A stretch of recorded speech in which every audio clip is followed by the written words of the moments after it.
Hello guys, welcome to Vibha classes by Priya Thapar. आज हम आपके साथ क्लास 12th मैथ्स 10 कदम सीरीज का पार्ट 10 लाए हैं। बहुत अच्छे क्वेश्चन है, कॉन्टिन्यूटी डिफरेंशिएबिलिटी के कुछ अच्छे क्वेश्चंस हमने इसमें लिए हैं। तो चलिए स्टार्ट करते हैं। सबसे पहला क्वेश्चन देखिए।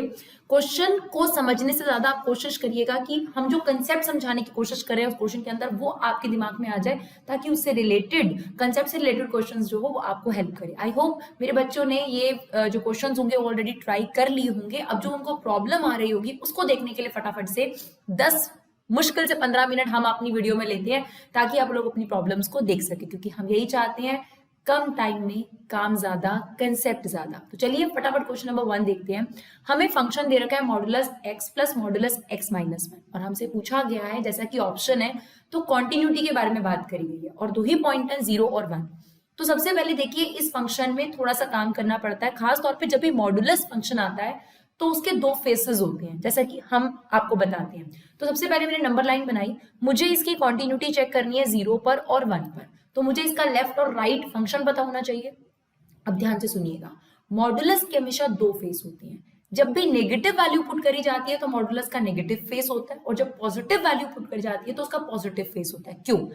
आप देखिए, अगर ये मॉडुलस x है, आप इसमें -3 पुट करते हैं तो वो पॉजिटिव हो जाता है ना। पता है क्यों? क्योंकि वो -x होता है। अब आप यहाँ पे नेगेटिव वैल्यू पुट करोगे और ये नेगेटिव ऑलरेडी चल रहा होगा, तभी तो पॉजिटिव बनेगा ना। और इसी मॉडुलस का दूसरा फेस है पॉजिटिव वाला। अगर आप यहाँ x की वैल्यू 5, 3, 6 कुछ भी पुट करोगे तो ये पॉजिटिव आंसर देगा। ठीक है, तो चलिए अब हमारे पास सबसे पहला है, हमने 0 के लेफ्ट में चेक करना है। तो 0 के लेफ्ट में जो वैल्यूज होंगी वो होंगी नेगेटिव वैल्यूज, राइट। आप बताइए, अगर हम मॉडुलस में नेगेटिव वैल्यू पुट करेंगे तो कौन सा फेस देना पड़ेगा हमें? इसका नेगेटिव वाला। क्यों? एक एग्जांपल के तौर पे, वैसे हम लेफ्ट हैंड लिमिट में बहुत दूर नहीं जा रहे, हम बहुत नजदीक हैं 0 के, बट एक एग्जांपल के तौर पर अगर मान लीजिए -3 पुट किया जाता है, ठीक है ना, तो आप बताइए -3 को मॉडुलस क्या करेगा? पॉजिटिव। तो तब आप इसका ये वाला फेस लेंगे। क्यों? आपने -3 रखा, बाहर माइनस लगा हुआ है, तभी तो पॉजिटिव आएगा। क्लियर? तो कोई भी नेगेटिव वैल्यू के लिए मॉडुलस का फेस क्या होगा? नेगेटिव, और कोई भी पॉजिटिव वैल्यू के लिए मॉडुलस का फेस क्या होगा? पॉजिटिव। ठीक है, तो अब देखिए 0 के लेफ्ट में जो भी वैल्यूज होंगी वो नेगेटिव होंगी, तो इसलिए हमने इसका फेस क्या लिया है? नेगेटिव। सेम यहां पर सारी वैल्यूज नेगेटिव है, तो इसका भी यहां पर क्या आ गया? Plus minus minus. तो हमारे पास फंक्शन आ गया x माइनस 1 और ये -x। सिंप्लीफाई करा हमने, तो ये आप ओपन कर दीजिए ब्रैकेट, तो ये फंक्शन क्रिएट हो गया -2x प्लस 1, यानी लेफ्ट हैंड लिमिट के लिए हमारे पास फंक्शन तैयार हो गया -2x प्लस 1। अब राइट के लिए 0 से 1 के बीच में, देखिए हम 0 के राइट का मतलब 0 के बहुत ज्यादा दूर नहीं जाते, हम 0 के बहुत नजदीक है, ठीक है ना। तो हम मान लीजिए 0 पॉइंट समथिंग रखेंगे, 0.01। अब अगर आप 0.01 इसमें रखेंगे तो पॉजिटिव ही आंसर आएगा ना। तो आप देख सकते हैं हमने पॉजिटिव x लिया है। लेकिन अगर मैं यहाँ पर 0.01 रखती हूँ इस वाले में, इस वाले मॉडुलस में, तो ये नेगेटिव आंसर आएगा ना। तो इसका मॉडुलस हटाकर आप क्या ब्रैकेट खोलेंगे? नेगेटिव वाला, राइट। तो अब आप इसको सिंप्लीफाई करेंगे, ब्रैकेट खोलेंगे, तो ये फंक्शन आपके पास आ गया 1। यानी 0 के लेफ्ट के लिए आपके पास ये फंक्शन है और 0 के राइट के लिए आपके पास ये फंक्शन है। अब आप 0 पे इसकी कॉन्टिन्यूटी चेक कर सकते हैं, बट 1 पे भी पहले कर लेते हैं। 1 के लेफ्ट के लिए तो ये फंक्शन हो गया आपके पास, राइट। अब 1 के राइट के लिए पता करना है, तो 1 के राइट के लिए आ जाइए। अब 1 के राइट में आप कोई भी वैल्यू रखते हैं, फॉर एग्जाम्पल 1.001, तो ये मॉडुलस पॉजिटिव ही रहेगा ना, तो इसको हमने पॉजिटिव खोला है, देखिए। और अगर आप 1 के राइट में कोई भी वैल्यू रखते हैं तो ये भी पॉजिटिव रहेगा, तो यहाँ पर भी हमने पॉजिटिव ओपन किया है, राइट। क्लियर? अब इसे सिंप्लीफाई करके हमारे पास फंक्शन आ गया। अब हमें 0 और 1 पे इसकी कॉन्टिन्यूटी चेक करनी है, ठीक है। तो मैंने यहाँ लिख दिया लेफ्ट हैंड लिमिट और राइट हैंड लिमिट। तो देखिए लिमिट x अप्रोचेस 0 का लेफ्ट फंक्शन है मेरे पास ये, और राइट हैंड लिमिट के लिए तो पहले से ही मेरे पास 1 आ रखा है, तो यहाँ पर तो लिमिट लगाने की जरूरत नहीं होती, बिकॉज कांस्टेंट पे लिमिट की कोई जरूरत नहीं होती बच्चों, राइट। और यहाँ पर भी हम आपको शॉर्टकट बता रहे हैं, अगर 0 से अप्रोच कर रहा है तो x की जगह 0 रख दो। There is no need of 0 minus h। जब हम प्रेजेंटेशन देते हैं तो हमें मैटर करता है, लेकिन अब एमसीक्यूज में आपने जो टाइम बचा सकते हैं वो बचाना है। तो अगर आप 0 पे चेक कर रहे हैं तो आप फंक्शन में डायरेक्ट 0 रख दो। तो यहाँ पर आप 0 पुट कर दो, x की वैल्यू 0, तो अगर 0 रखोगे तो ये भी 1 आ रहा है, ये भी 1 आ रहा है, इसका मतलब left hand limit right hand limit के इक्वल आ रही है, तो 0 पर तो ये फंक्शन कॉन्टिन्यूअस है, राइट। अब आ जाओ 1 पे। 1 के राइट के लिए कौन सा फंक्शन है? ये वाला, यानी पहले से इसका आंसर, सॉरी लेफ्ट के लिए क्या है हमारे पास? 1, तो ये हमने लिख दिया। राइट पे क्या फंक्शन है आपके पास? दिस वन, तो हमने लिखा लिमिट x अप्रोचेस 1 का राइट। अभी मैंने आपको क्या बताया, अगर 1 पे चेक करो तो डायरेक्टली x की वैल्यू 1 रख दो, तो यहाँ 1 रख दोगे तो क्या आंसर आ रहा है आपके पास? हाँ जी डियर, तो आपके पास लेफ्ट का आंसर बना गया। राइट में अब आपने x की जगह क्या पुट करना है? 1। तो अगर आप यहाँ 1 पुट करेंगे 2 माइनस 1, ये भी कितना आ गया? 1। तो जिस पे आप चेक कर रहे हैं वो वैल्यू पुट कर दीजिए। 0 पे चेक कर रहे हैं तो लेफ्ट वाले फंक्शन में भी देखिए, यहाँ पर आप डायरेक्ट कर सकते हैं। अगर आप लेफ्ट में 0 रख देंगे तो यार है 1, और राइट पे भी 1 आ रहा है, तो लेफ्ट और राइट का आंसर सेम है, तो 0 पे कॉन्टिन्यूस है। सेम अब 1 पे आप कॉन्टिन्यूटी चेक कर रहे हैं तो 1 का लेफ्ट तो पहले ही क्लियर है 1। अब राइट में क्या करना है? x की जगह बस 1 पुट कर दो, तो दोनों पे ही ये फंक्शन क्या आ रहा है आपका? कॉन्टिन्यूस आ रहा है at x equal to 0, at x equal to 1, यानी option A is the correct option, right. चलिए देखते हैं next question, question number 2। If y plus sine y is equal to cos x then d y by d x निकालना है। तो चलिए, सिर्फ derivative दिक्कत नहीं करेगा, यहाँ पर कंडीशन मेंशन है वो थोड़ी सी अलग है, तो काफी अच्छे क्वेश्चन है। देखिए y plus sine y is equal to cos x, पहले तो देखिए किसके रिस्पेक्ट में डेरिवेटिव लेना है ये जरूर चेक करो, x के रिस्पेक्ट में। तो y का derivative d y by d x, sine y का कॉस y, क्योंकि इसने x की जगह लिया इसका derivative d y by d x, cos x का डेरिवेटिव माइनस साइन x, इसमें से हमने d y by d x common ले लिया, तो ये आ गया 1 plus cos x cos y, ये इसके अपॉन में आ गया। यहां तक तो कोई प्रॉब्लम नहीं है, लेकिन ये वाला ऑप्शन ऑप्शन बी भी है और ऑप्शन डी भी है, यानी दोनों में से कोई एक ऑप्शन है। उसके लिए उसने कुछ कंडीशन मेंशन दे रखी है, यहीं पर बच्चा सबसे ज्यादा कंफ्यूज होता है। देखिए कोई भी फंक्शन तब डिफरेंशिएबल नहीं होता या कॉन्टिन्यूस नहीं होता जब डिनोमिनेटर 0 बन जाए। तो यहाँ पर वो y को लेकर कुछ कंडीशन बता रहा है, एंगल्स को लेकर कुछ कंडीशन बता रहा है, जहां पर एंगल जो है वो -1 आ जाए। देखिए जहां पर भी cos y की वैल्यू -y आ जाएगी, -1 आ जाएगी सॉरी, तो -1 प्लस 1 क्या हो जाएगा? 0 हो जाएगा। यानी वो सारी कंडीशन जहां पर cos का आंसर -1 आ सकता है वो हमें हटानी पड़ेगी। तो आप एक बार चेक करिए 2n प्लस 1 पाई क्या होता है। देखिए n बिलोंग्स टू इंटीजर होता है ये, अगर हम यहाँ n की वैल्यू 0 पुट करते हैं तो हमारा पहला आंसर आता है पाई, ठीक है। अगर हम यहाँ 1 पुट करते हैं तो हमारा आंसर आ जाता है आपके पास 3 पाई। इसी तरीके से हम 2 पुट करते हैं 5 पाई डैश डैश डैश। अब हमें ये चेक करना है कि इन पर्टिकुलर एंगल पर कॉस की वैल्यू क्या होती है, जो एक पर होगी वही दूसरे पर होगी। तो सबसे पहले मैं आपको कॉस पाई पे बताती हूँ। कॉस पाई कितना होता है? कॉस 180। नाउ इसको हम क्या लिख सकते हैं? 90 into 2 plus 0 degree. Second quadrant में कॉस नेगेटिव होता है, क्योंकि यह इवन नंबर है, नाम चेंज नहीं होगा, cos 0। नाउ ये आ गया -1, यानी इसका मतलब जितने भी ये एंगल्स हैं, ये 2n प्लस 1 पाई वाले, वो है पाई, 2 पाई, 3 पाई, 5 पाई, 7 पाई, इन सभी पर cos का आंसर -1 आएगा। और हम बिल्कुल नहीं चाहते हैं कि cos का आंसर -1 आए। इसका मतलब ये आंसर हमें चाहिए तो चाहिए dy बाई dx में, लेकिन इतना ध्यान रखना है कि y can not be 2n plus 1 pi, because ये जो है ये क्या एंगल्स हैं? ये एंगल्स हैं पाई, 3 पाई, 5 पाई, और इन सभी एंगल्स पर cos y की वैल्यू -1 होगी, जिससे डिनोमिनेटर नॉट डिफाइंड हो जाएगा, सॉरी 0 हो जाएगा। तो इसीलिए यहाँ पर ऑप्शन जो है वो हमारा कौन सा करेक्ट है? ऑप्शन बी करेक्ट है, minus sine x upon 1 plus cos y, लेकिन y की वैल्यू बिल्कुल भी 2n प्लस 1 पाई नहीं होनी चाहिए, राइट। चलिए क्वेश्चन नंबर 3 देखते हैं। क्वेश्चन नंबर 3 में आपको दे रखा है कि ये फंक्शन है और ये कॉन्टिन्यूअस है 0 पर, आपको k की वैल्यू निकालनी है। ये तो हम आपको पहले बता चुके हैं, क्वेश्चन जरूर आएंगे आपके एग्जाम में, बहुत सारे क्वेश्चंस में, हर 10 कदम सीरीज के क्वेश्चन में इसको जरूर आप देखेंगे कि मैं जरूर ले रही हूँ इसको। तो चलिए देखते हैं, आपके पास इतने सारे क्वेश्चन जब आप करेंगे रेगुलरली ऑब्वियसली, तो आपको काफी हद तक काफी चीजों की प्रैक्टिस हो ही जाएगी, है ना। चलिए देखते हैं। तो ये आपको फंक्शन दे रखा है और ये कॉन्टिन्यूस है 0 पर, तो हमें तो 0 पर इसकी कॉन्टिन्यूटी की बात करनी है। तो 0 के लेफ्ट के लिए देखिए, x की वैल्यू 0 से छोटी है, उसके लेफ्ट के लिए ये फंक्शन हो गया आपके पास, ये लिख दिया मैंने। और 0 के राइट के लिए, 0 के राइट के लिए आपके पास ये फंक्शन हो गया है ना, x की वैल्यू बड़ी है 0 से, तो ये फंक्शन हो गया। x की वैल्यू छोटी है 0 से। अब हमें दे रखा है ये फंक्शन कॉन्टिन्यूस है और लेफ्ट और राइट के लिए अलग अलग फंक्शन है, तो हम क्या लिख सकते हैं यहाँ पर कि अगर ये फंक्शन कॉन्टिन्यूस है तो left hand limit right hand limit के इक्वल होगी। बिल्कुल सही। लिमिट x अप्रोचेस 0 का लेफ्ट, लेफ्ट पर ये फंक्शन है, मैंने लिख दिया, equal to limit x approaches 0 का राइट, ये फंक्शन, ठीक है। अब मेरी बात को ध्यान से सुनिएगा, मुझे नहीं पता आप में से कितने बच्चों ने शॉर्ट ट्रिक वीडियोस देखी हैं। अभी भी शॉर्ट ट्रिक की पूरी प्लेलिस्ट है बच्चों, अगर आपको नहीं मिल रही हो तो आप मुझे कमेंट बॉक्स में आके बताइए, मैं आपको उसका लिंक दूंगी, जिसमें आपको जितने भी चैप्टर्स आपके एग्जाम में आ रहे हैं टर्म 1 में, उनकी शॉर्ट ट्रिक्स प्रोवाइड करने की पूरी कोशिश करी गई है। तो one of the short trick we are discussing here also, आप वहां जाके और प्रैक्टिस कर सकते हैं उसकी। तो जब भी आप लिमिट के क्वेश्चन पर आते हैं, आपको कोई फॉर्मूला नहीं लगाना पड़ेगा, कुछ नहीं लगाना पड़ेगा। अब देखिए यहाँ पर हमें क्या करना पड़ता है, कुछ एडजस्टमेंट्स करनी पड़ती है। आप सिर्फ इतना देखो क्या यहाँ 0/0 फॉर्म बन रही है? बिल्कुल बन रही है। देखो मैंने आपको अभी क्या सिखाया है, अब आपको 0 माइनस एच 0 प्लस एच को फॉरगेट कर देना है। आप इसको किस पे चेक कर रहे हो? 0 पे चेक कर रहे हो ना, आप x की वैल्यू डायरेक्ट 0 पुट करो। अगर हम यहाँ x की वैल्यू 0 रखते हैं, है ना, ये हो गया 0 √1, √1 कितना होगा 1, सेम √1, 1 में से 1 को माइनस करेंगे, न्यूमरेटर 0 बन रहा है और डिनोमिनेटर भी 0 बन रहा है। जब भी 0/0 फॉर्म बन रही हो तो ये शॉर्ट ट्रिक काम आती है, और इसमें आपने क्या करना है, न्यूमरेटर का अलग डेरिवेटिव अपॉन डिनोमिनेटर का अलग डेरिवेटिव। तो न्यूमरेटर का डेरिवेटिव ले लो, रूट का डेरिवेटिव 1/2√x, और फिर जिसने x की जगह ली थी यानी 1 + kx ने, 1 का डेरिवेटिव 0, kx का derivative k, right. Similarly root का डेरिवेटिव 1/2√, और जिस चीज ने x की जगह ली है 1 - kx ने, 1 का डेरिवेटिव 0 माइनस kx का डेरिवेटिव -k, होल अपॉन में इसका डेरिवेटिव अलग। कोई क्वेश्चन रूल लगाने मत बैठिएगा, क्या फॉर्मूला है, डेरिवेटिव ऑफ न्यूमरेटर अलग अपॉन डेरिवेटिव ऑफ डिनोमिनेटर अलग से, राइट। ये है वो शॉर्ट ट्रिक, और ये तभी लगती है जब 0/0 फॉर्म बन रही है, राइट। और यहां पर आपको 0/0 फॉर्म की कोई जरूरत ही नहीं है, बिकॉज यहाँ तो डिनोमिनेटर ही नहीं है, यहाँ तो डिनोमिनेटर 1 है, यहाँ तो कोई टेंशन ही नहीं है। तो आप यहाँ पर क्या कर दोगे, x की वैल्यू डायरेक्टली 0 पुट कर दो, जिसपे आप चेक कर रहे हो उसकी क्वांटिटी 0 पुट कर दो, तो आपके पास राइट हैंड लिमिट का तो आंसर आ गया -2। अब यहां पर भी आप x की वैल्यू फटाफट से 0 पुट कर दो बिना किसी टेंशन के। तो ये 0 पुट करोगे, ऊपर k बचेगा, नीचे √1 2, √1 क्या होता है, 1 ही तो होता है, 1 की आप जितनी मर्जी पावर कर लो 1 होता है, तो ये k/2 बचेगा।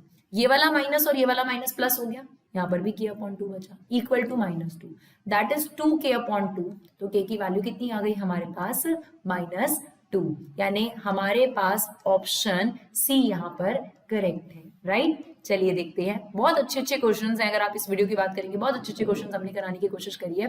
क्वेश्चन नंबर 4 देखिए, अगर आपको वही ट्रिक और ज्यादा अच्छे तरीके से करनी है तो यहाँ पर भी वही ट्रिक लग रही है। इसमें भी आपको दे रखा है k की वैल्यू फाइंड आउट करनी है अगर ये फंक्शन 0 पर कॉन्टिन्यूअस है, तो मोर और लेस सेम प्रोसीजर है, right.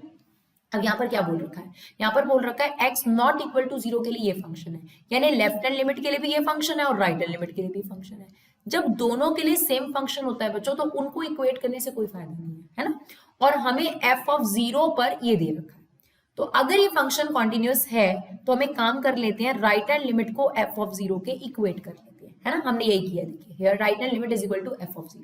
Now right hand limit is limit x approaches 0 का राइट के लिए फंक्शन ये होगा sin 5x/3x, और f(0) यानी जब हमने फंक्शन में 0 रखा था तो हमारी वैल्यू कितनी आई थी k, वो हमने रख दी, क्लियर। अब आप देखिए यहाँ पर वैसे आपको फॉर्मूला बनाना पड़ेगा, सब चीज करनी पड़ेगी, लेकिन अगर आप वो ट्रिक याद रखें, 0/0 फॉर्म बन रही है, देखिए x की वैल्यू क्या डालनी है यहाँ पर 0, तो sin 0 कितना होता है 0, और अगर हम यहाँ पर 0 रख दे तो ये भी 0 बन रहा है, यानी ये 0/0 फॉर्म बन रही है। अगर 0/0 फॉर्म बन रही हो तो लगाओ अपनी शॉर्ट ट्रिक, क्या कहती है शॉर्ट ट्रिक, न्यूमरेटर का डेरिवेटिव अलग अपॉन डिनोमिनेटर का डेरिवेटिव, तो sin 5x का डेरिवेटिव cos 5x, 5x का दोबारा लेंगे 5, राइट, और 3x का अलग से डेरिवेटिव लो 3, बस। अब आपने क्या करना है, x की वैल्यू 0 पुट कर दो, जिस पे भी आप क्वांटिटी चेक कर लो, तो cos 0 कितना होता है बच्चों 1, तो ये 5 × 1, 5 × 1/3 इज इक्वल टू k, यानी आपके पास इसका ऑप्शन हो गया डी, क्लियर। चलिए क्वेश्चन नंबर 5 देखते हैं। ये इन्फिनिटी वाले क्वेश्चन देखे भी बच्चे बहुत ज्यादा घबरा जाते हैं, कोई बात नहीं, चलिए हमने ले लिए हैं ऐसे 2 क्वेश्चन लिए ताकि आप लोगों को इसमें डाउट ना रहे। क्वेश्चन नंबर 5 देखिए, y is equal to x की power x dash dash dash, RD में ऐसे क्वेश्चंस हैं आपके पास, सब जगह मिल जाएंगे आपको ये क्वेश्चन, कोई भी बुक आप उठाएंगे तो ये क्वेश्चन आपको मोरलेस कॉमन ही मिलेंगे, चाहे आप अरिहंत उठा लीजिए, चाहे पॉसवाल उठा लीजिए, चाहे एग्जाम आईडी उठा लीजिए, चाहे आरडी उठा लीजिए, सब में आपको इस तरीके के क्वेश्चन सेम मिल जाएंगे, राइट। चलिए अब आपको दे रखा है इन्फिनिटी, अभी तक आज तक हमने इन्फिनिटी का कोई डेरिवेटिव नहीं लिया, बिल्कुल सही बात है, थोड़ा सा आपने देखना है। देखिए y इज इक्वल टू क्या है आपके पास, y इज इक्वल टू है x की पावर कोई डिफाइन नहीं, राइट। अगर मैं थोड़ी देर के लिए इस पर अपना हैंड रख दूं, जो कि अभी मेरे पास इस बोर्ड पे पॉसिबल नहीं है, अगर मैं यहाँ पर इसको छुपा दूं और मुझे सिर्फ ये दिखाई दे, तो ये भी क्वेश्चन ही तो है, x की पावर डैश डैश डैश, तो ये भी तो y के इक्वल है। तो हमने यही किया, इस पूरे पोर्शन को एक x अगर हम छुपा भी दें, राइट, इसको आप थोड़ी देर के लिए हाइड कर दो, तो ये जो पोर्शन है ये क्या है पूरा का पूरा, तब भी तो ये y ही है, तो हमने इस पूरे पोर्शन को क्या लिख दिया, y लिख दिया, राइट। अब आपने इसका डेरिवेटिव ले लिया, क्योंकि सबसे बड़ी प्रॉब्लम थी इन्फिनिटी, वो हट गया, डैश डैश, है ना। अब आपको पता है वेरिएबल के ऊपर अगर वेरिएबल हो तो हमें क्या लगाना पड़ता है, लॉग लगाना पड़ता है, लगा दीजिए both side log y is equal to log x की पावर y। हमें पता है कि अगर कभी भी log में कोई पावर होती है तो उसे क्या कर दिया जाता है बच्चों, आगे ले आते हैं हम लोग। तो y को हम आगे ले आए, देख सकते हैं y को आगे ले आए log x। Now take derivative, log y का डेरिवेटिव 1/y। क्योंकि हम x के रिस्पेक्ट में डेरिवेटिव ले रहे होते हैं तो यहाँ पर ध्यान देने की जरूरत है, x होना चाहिए था, तो हम इसे log x मानकर इसका डेरिवेटिव लेते हैं, है ना, 1/y।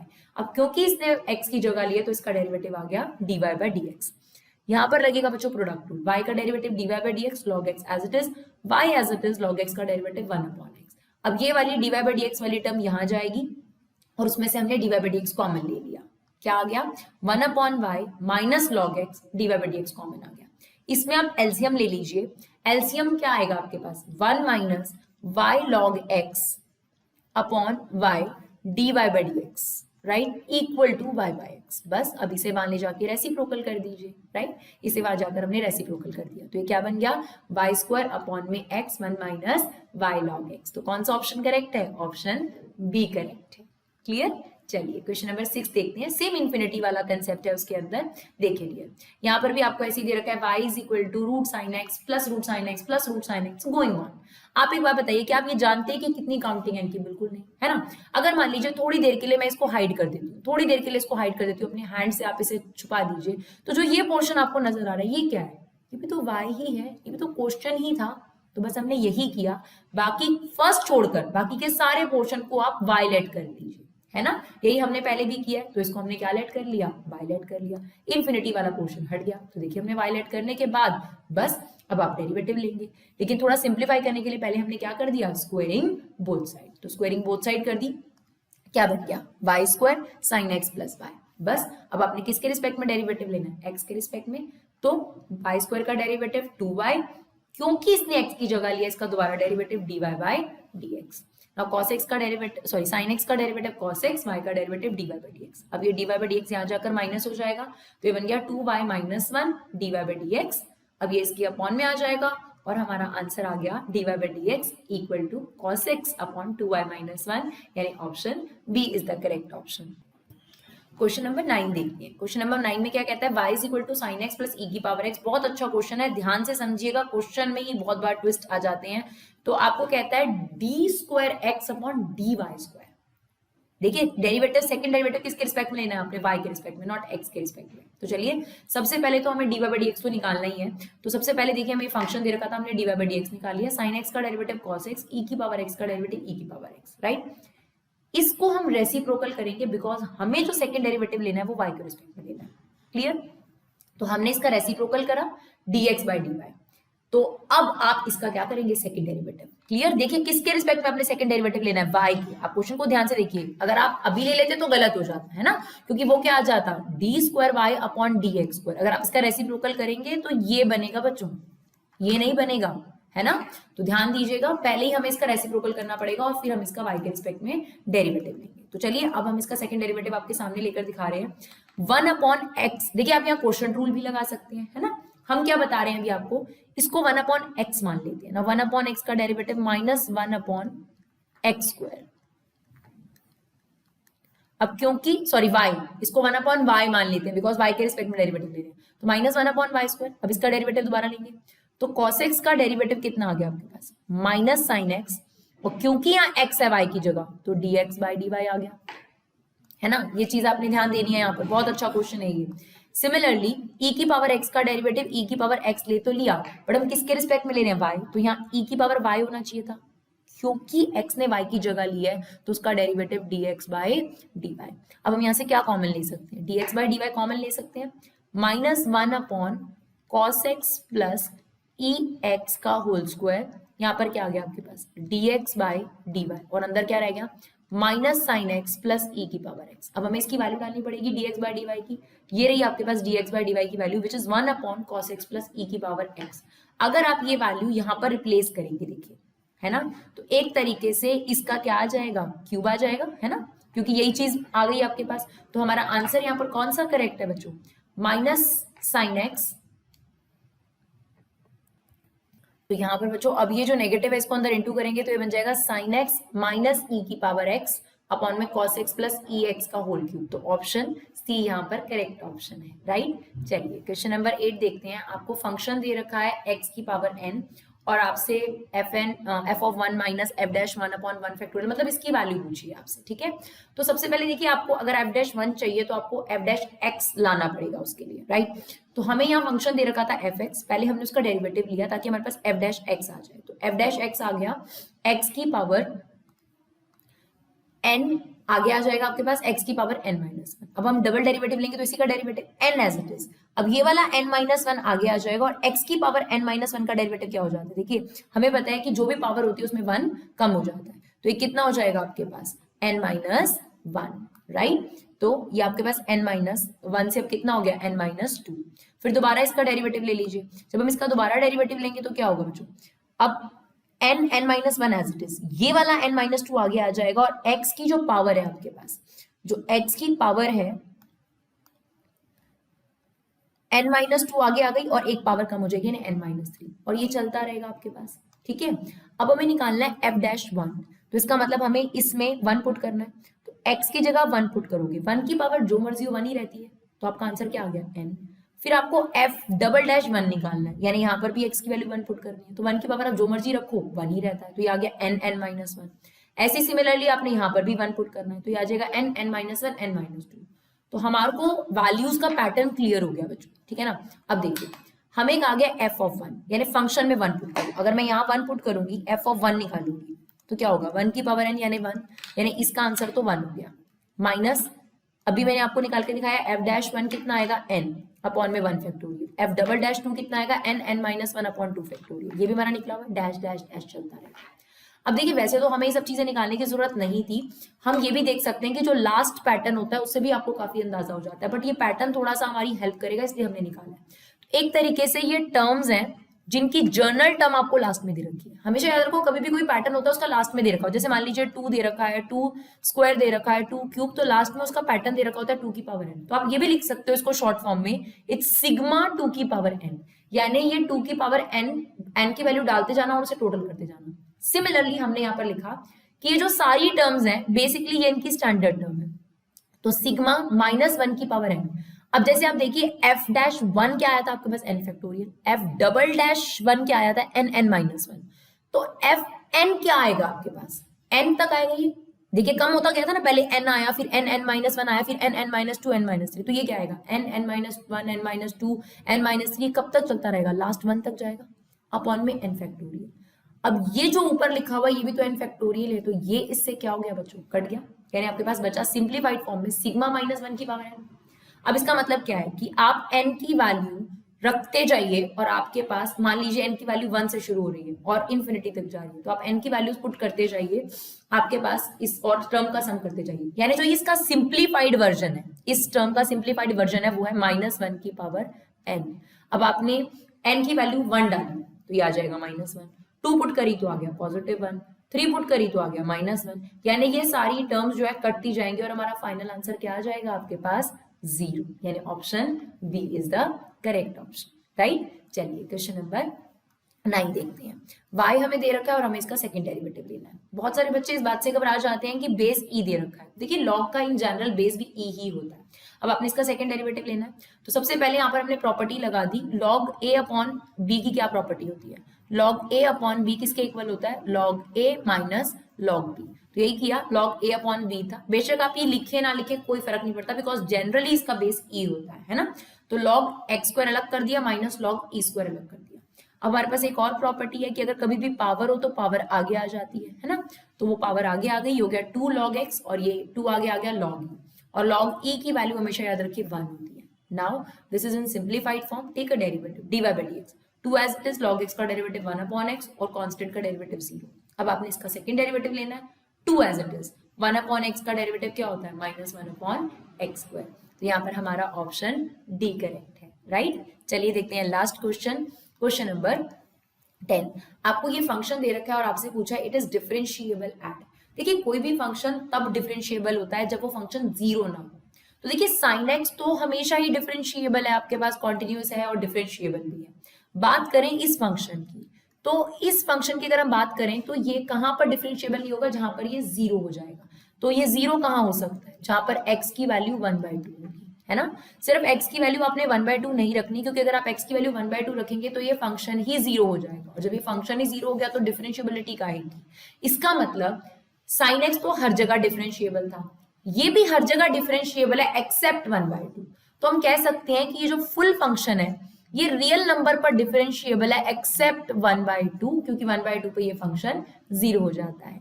आई होप बच्चों आपको हमारी ये सीरीज काफी यूजफुल लग रही हो। अगर आपको ये वीडियो यूजफुल लग रही हो तो प्लीज अपना कीमती समय निकालकर शेयर कीजिए, हमारे चैनल को सपोर्ट करिए, लाइक करिए, कमेंट करिए, जिस भी तरीके से सपोर्ट कर सकते हैं।